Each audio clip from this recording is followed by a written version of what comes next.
Assalamualaikum warahmatullahi wabarakatuh. Ya, jadi selamat datang di podcast kita dari kelompok 8. Di sini saya beranggotakan saya sendiri, Adila Muhammad Prayataurda, dan dengan teman saya Raffi Ghazali dan teman saya satu lagi Rafli Pratama. Sebelumnya terima kasih kepada Bapak dosen Manajemen Teknologi dan Inovasi kelas F, Bapak Binarin Tirto Andika, SE MSc. Jadi di sini kita bakal bahas salah satu bisnis startup yang bakal kita bangun. Nah, judulnya itu adalah bisnis lapak lokal ID. Langsung saja masuk ke pembahasannya. Jadi di tempat kita bakal ngebahas tentang ide bisnis startup yang bakal kita kembangin bareng tim dari mata kuliah Manajemen Teknologi Inovasi di UII. Dan startupnya ini unik banget karena berbasis komunitas, pakai teknologi yang membumi, dan ngangkat pelaku usaha yang seringkali nggak kelihatan di sistem digital. Namanya lapaklokal.id. Ya, benar banget. Kita bakal kupas bareng mulai dari kenapa ide ini muncul, masalah apa yang kita jawab, sampai cara kerjanya, dan proyeksi dampaknya buat masyarakat.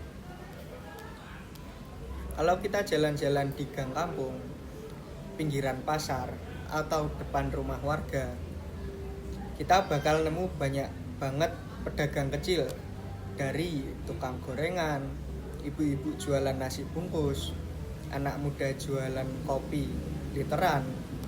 Mereka ini denyut nadi ekonomi lokal. Tapi ironisnya, mereka itu nggak masuk dalam sistem, nggak terdata sebagai UMKM formal, nggak punya etalase digital, dan bahkan banyak yang nggak tahu kalau mereka itu ada. Nah, sementara itu digitalisasi jalan terus, tapi sayangnya cuma menjangkau mereka yang udah siap secara teknologi. Marketplace besar, sistem pembayaran online, dan platform digital lainnya lebih banyak dipakai oleh pelaku usaha menengah ke atas. Nah, di sisi lain, masyarakat sebenarnya pengen balik ke belanja lokal, pengen dukung tetangga sendiri, tapi nggak tahu mereka harus beli di mana, kapan, dan siapa yang jual. Nah, dari sinilah ide lapaklokal.id muncul. Tujuannya adalah membangun sebuah platform digital pemetaan dan promosi yang bisa diakses oleh pelapak kecil tanpa harus ribet dan mahal. Startup ini menjawab dua kebutuhan besar. Yang pertama, dari sisi masyarakat. Mereka butuh akses informasi ke lapak sekitar. Kedua, dari sisi pelapak. Mereka butuh promosi, tapi yang mudah dan bisa mereka kelola sendiri. Nah, tapi juga jangan lupa, dari sisi pemerintah atau industri, mereka juga butuh data akurat tentang pelaku usaha mikro, supaya program bantuan, CSR, dan pemberdayaan UMKM bisa lebih tepat sasaran. Startup ini juga punya kebutuhan dasar supaya bisa berjalan. Teknologi ringan, tim kecil tapi terlatih, dan dukungan komunitas RW, kelompok ibu-ibu, dan forum UMKM lokal. Jadi, lapaklokal.id menawarkan 4 fitur utama yang sederhana tapi juga fungsional. Nah, yang pertama, pemetaan lapak berbasis lokasi. Pelapak daftar lewat WA. Kirim lokasi, nama produk, jam buka, dan sistem akan tampilkan di peta interaktif yang bisa diakses oleh warga. Lalu yang kedua, WhatsApp bot. Ini penting karena banyak pelapak gak terbiasa pakai aplikasi, jadi cukup WA-an saja udah bisa masuk sistem. Dan yang ketiga, fitur lapak hari ini. Ini semacam highlight harian, warga buka aplikasi, langsung muncul lapak terdekat yang buka di hari itu, kayak etalase digital kampung. Dan keempat, dashboard komunitas. RW atau kampung bisa lihat statistik lapak, interaksi warga, bahkan saling bantu antar pelapak, kayak sistem gotong royong digital sistemnya. Terus teknologinya sendiri juga dirancang supaya bisa dijalankan dari HP kentang sekalipun. Backend ringan, pakai Firebase, dan bisa diakses lewat web, view app, tanpa harus download apapun. Jadi kita juga siapkan fitur opsional kayak AI copywriting mini yang bantu pelapak bikin caption promosi otomatis dari input sederhana.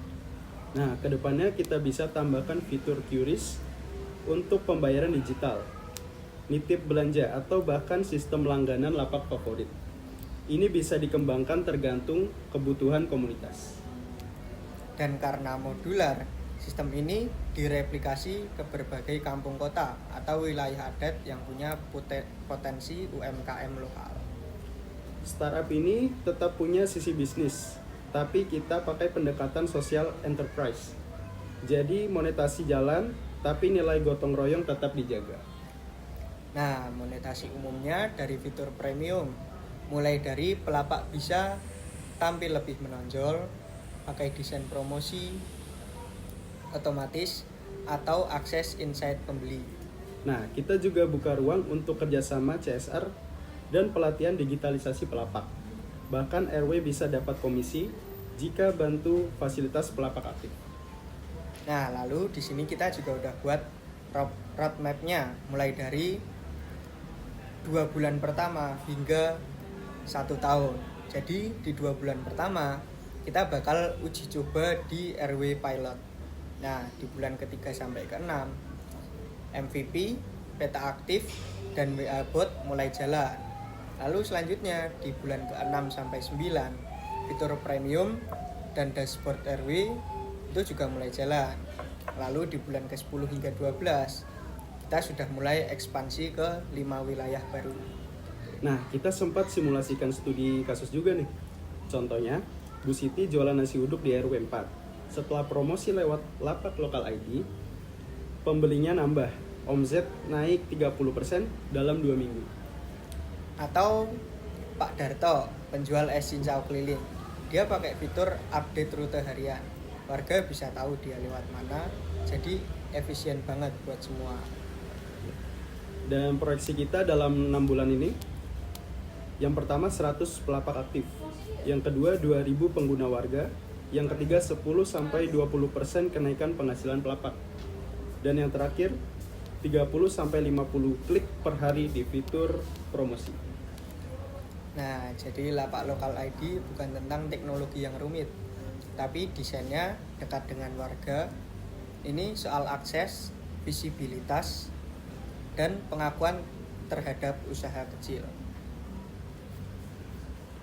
Kami rekomendasikan mulai dari pilot kecil, gandeng RW, kolaborasi dengan koperasi lokal, dan kembangkan komunikasi kreatif buat narik generasi muda.